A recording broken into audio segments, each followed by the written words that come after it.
Kembali di Kompas Siang, Saudara. Hari ini sidang kasus pelanggaran Undang-Undang Karantina Kesehatan Kerumunan Petamburan dan Mega Mendung serta penyebaran berita bohong hasil tes usap COVID-19 dengan terdakwa Muhammad Rizik Syihab kembali digelar di Pengadilan Negeri Jakarta Timur.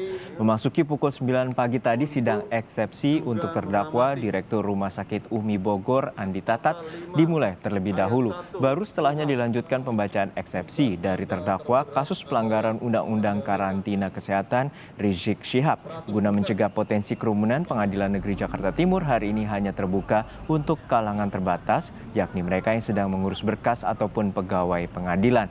Pengamanan ketat terus dilakukan, ada 1.788 personel gabungan yang dikerahkan untuk menjaga jalannya sidang. Tetap sehat.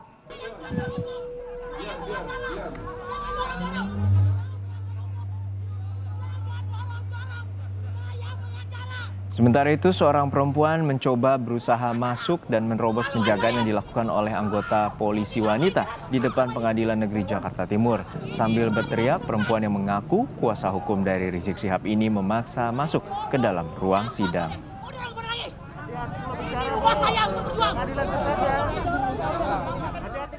Sudah ada rekan kami Diana Valencia, jurnalis Kompas TV yang saat ini tengah berada di Pengadilan Negeri Jakarta Timur yang akan melaporkan secara langsung jalannya sidang.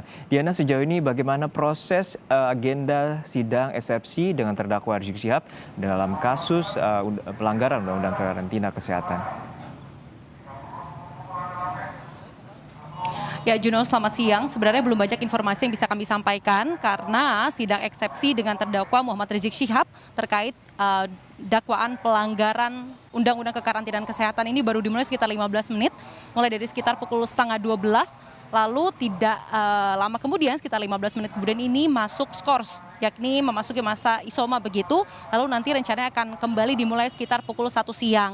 Karena tadi juga sudah Anda sebutkan memang rencananya dimulai sekitar pukul 9 pagi, tapi tidak langsung ke terdakwa Muhammad Rizik Syihab, tapi ke terdakwa Direktur Rumah Sakit Umi Bogor terlebih dahulu, yakni Andi Tatat. Pembacaan eksepsi juga baru kemudian sekitar pukul 11:30 baru dimulailah sidang eksepsi dengan terdakwa Muhammad Rizik Syihab. Tapi tadi kami sempat berbincang dengan sejumlah perwakilan tim kuasa hukum dari terdakwa Rizik Syihab, mulai dari Alamsyah sampai dengan Munarman. Setidaknya ada 3 hal penting sebenarnya yang akan disampaikan dalam eksepsi yang nantinya akan dibacakan begitu. Yang pertama, ini masalah pelanggaran protokol kesehatan. Tim kuasa hukum dan juga Rizik Syihab menilai bahwa pelanggaran protokol kesehatan Rizik Syihab ini kasusnya sudah selesai. Kenapa? Karena bukan suatu tindak pidana dan dari pihak Rizik Syihab sendiri dan juga keluarga ini sudah membayar sebesar 50 juta rupiah kepada pihak Pemprov DKI Jakarta sebagai denda karena telah melanggar protokol kesehatan. Sehingga memang ini bukan suatu hal yang harus dapat dijadikan sebagai tindak pidana begitu. Kemudian yang kedua, poin penting dalam eksepsi ini adalah tim kuasa hukum menolak adanya pemakaian pasal 160 KUHP yang dinilai, ini tentang penghasutan, yang dinilai memang tidak cocok ataupun tidak sesuai jika dikaitkan dengan tindakan pelanggaran protokol kesehatan, baik itu di Mega Mendung ataupun yang berada di Petamburan begitu. Kemudian yang ketiga yang juga menjadi hal pentingnya adalah baik itu dari Rizik Syihab sendiri dan juga tim kuasa hukum masih sekali lagi meminta kepada Pengadilan Negeri Jakarta Timur untuk mengabulkan permintaan terdakwa Rizik Syihab untuk bisa hadir secara langsung begitu di pengadilan ataupun di persidangan begitu, dikarenakan mereka ataupun pihaknya tidak ingin adanya gangguan teknis menghalangi adanya fakta-fakta ataupun keterangan dalam persidangan begitu.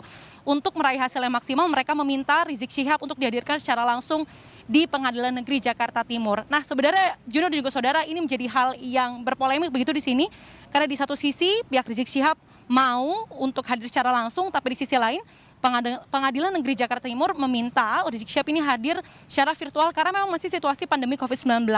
Ditambah lagi memang kalau kita bandingkan dengan terdakwa Direktur Utama Rumah Sakit Umi Andi Tatat yang tadi hadir secara langsung, sementara Rizik Syihab ini tidak hadir secara langsung, ini dinilai ada perlakuan yang tidak adil. Tapi kalau dari Humas Pengadilan Negeri Jakarta Timur sendiri menyebutkan bahwa tentu perlakuannya berbeda. Karena kalau Andi Tatat sendiri ini tidak ada penahanan, sementara kalau Rizik Syihab sendiri ada penahanan. Sehingga ini alasannya kenapa Andi Tatat, Direktur Utama Rumah Sakit UMI, ini dihadirkan secara langsung, sementara kalau Rizik Syihab ini tidak.